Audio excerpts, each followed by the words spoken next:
Bristol Community College, Mathematics with Dan Avedikian, Math 060, Topics in Developmental Mathematics, Section 2.11, Problem 7.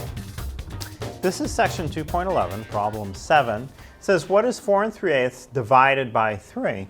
Well, the key word in this case is pretty obvious. It's divided. So we'll have 4 3/8 divided by 3. So now when we divide fractions, what we need to do is write the fractions so that they have only a numerator and a denominator, no mixed numbers like this.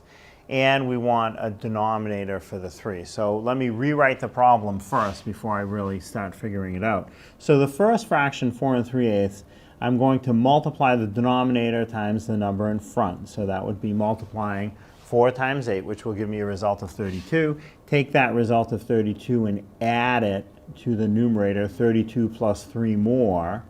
32 plus 3 more is 35. Leave the denominator. So the first fraction is 35/8.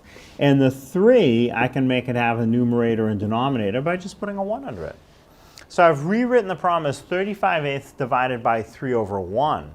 Now that the second fraction has a numerator and a denominator, I can invert it and change the problem to a multiply. So this would be 35 over 8 times 1 over 3. Right? You invert the second fraction, switch the problem to a multiply. Now that I've done that, you can try and pre-reduce if you can. Nothing really cancels nicely, so I'm going to multiply one numerator times the other, which would be 35 times 1. 35 times 1 is 35. And then for the denominators, I will multiply 8 times 3. 8 times 3 is 24. And I get a result of 35 over 24.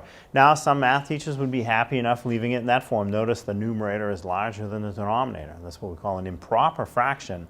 If your teacher is satisfied with that, you can stop at this point. That's the answer.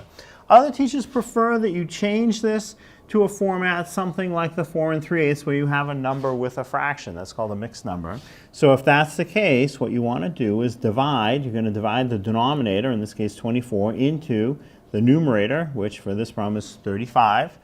So something times 24 is as close as you're going to get, really, is times 1. 1 times 24 is 24, and now we can subtract. 35 minus 24 will give me an 11. The remainder is my numerator, 11. The number that was the denominator stays the denominator, 24. So the answer can be written as 35 over 24 or 1 and 11 over 24.